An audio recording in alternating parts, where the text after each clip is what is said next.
বর্তমান সময়ে ফেসবুকে যারা কাজ করছেন তাদের একটা কাঙ্ক্ষিত বস্তুর নাম হচ্ছে কন্টেন্ট মনিটাইজেশন। আর এই কন্টেন্ট মনিটাইজেশনের জন্য কি কি এসেনশিয়াল জিনিসপত্র লাগে, তার মধ্যে দুটো জিনিস এসেনশিয়াল। সেই জিনিসটা নিয়ে আমি ব্যাখ্যা করব। ভিডিওটা পুরো সম্পূর্ণটা দেখবেন, না হলে বুঝতে পারবেন না।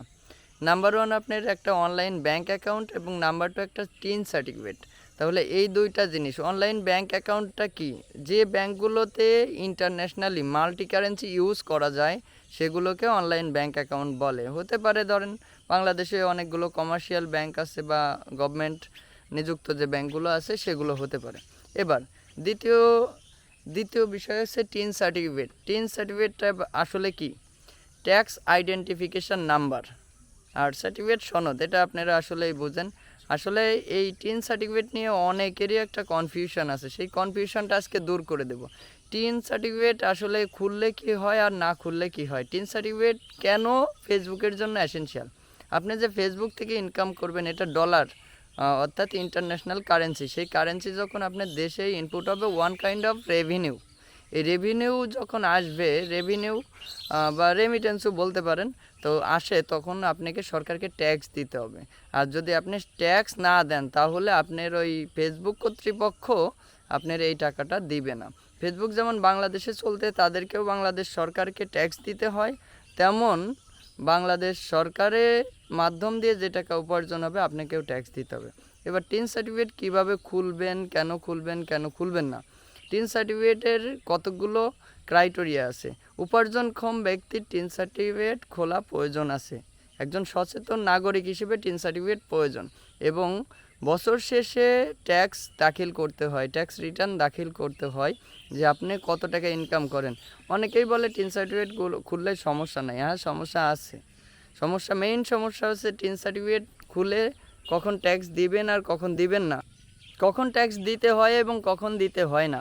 অর্থাৎ কর রেয়াতযুক্ত আয়ের পরিমাণ যদি কম হয়, অর্থাৎ নারীদের ক্ষেত্রে একটা অ্যামাউন্ট থেকে 3 লাখ 4 লাখ এরকম, তাদেরকে ট্যাক্স রিটার্ন দিতে হয় কিন্তু ট্যাক্স দিতে হয় না।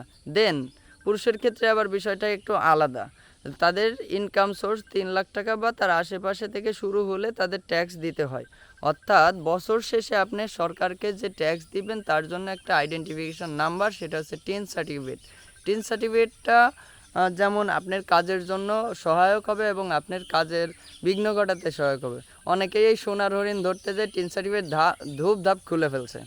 আসলেও এর ভিতরে যে কী আছে, টিন সার্টিফিকেট খোলা যায়, বন্ধ করা যায় না। যদি কেউ এটা বলতে পারেন বন্ধ করা, এটা আমাকে জানাবেন। অনেকেরই টিন সার্টিফিকেট খোলা আছে কিন্তু চালু নেই। আর বাংলাদেশ সরকার এতটাও মানে আপডেটেড না। আপডেটেড হলে পরে যারা এই টিন সার্টিফিকেট বেহুদা খুলে বসে আছে তাদের অনেক সমস্যায় পড়তে হতো। তা সেটার কারণে হয়তো বা অনেকে রেহাই পায়। তো টিন সার্টিফিকেট খুলবেন, ভেবেচিন্তে খুলবেন। আপনি যেমন ইনকাম করেন কিংবা করেন না সেটা গুরুত্বপূর্ণ, তেমন টিন সার্টিফিকেটটাও খোলা গুরুত্বপূর্ণ এবং ট্যাক্স রিটার্ন দাখিল করাটাও গুরুত্বপূর্ণ। আপনি জিরো রিটার্ন দাখিল করেন, তবুও দাখিল করতে হবে। ধন্যবাদ। আমার এই ইনফরমেশানটা যদি কারোর কাজে লাগে বা ভালো লাগে বা আপনার কন্টেন্ট মনিটাইজেশনের জন্য অতীব গুরুত্বপূর্ণ, তাদেরকে একটু জানিয়ে দেন টিন সার্টিফিকেটটা কেন খুলবেন এবং কেন খুলবেন না, এই বিষয়টা তারা আরও সুন্দর করে বুঝতে পারবে। সো ভালো থাকবেন। আজকের মতো বিদায় নিলাম। আবার আগামীতে কোনো গুরুত্বপূর্ণ ইনফরমেশান নিয়ে আপনাদের মাঝে হাজির হব। Tata, bye bye.